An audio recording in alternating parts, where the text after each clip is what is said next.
dia preparat per anar l'excursió al Parc Natural de la Mitjana. Sí, però sabies que la Mitjana abans no estava considerada com a parc natural i la gent de barri es va reunir per a reivindicar que es convertís com a parc natural i al 1979 es va aconseguir. I com es va crear aquest parc? T'ho explico. Quan van construir la presa del canal de Seròs, el nivell de l'aigua va pujar i els marges es van inundar.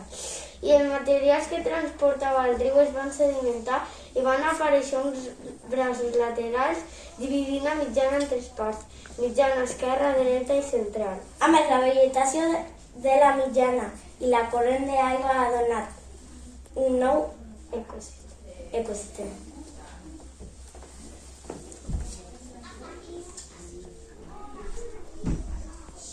Quins animals poden trobar?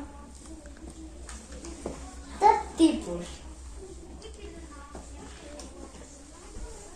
Ànecs, cignes i llúdrigues i guineus i una gran varietat d'animals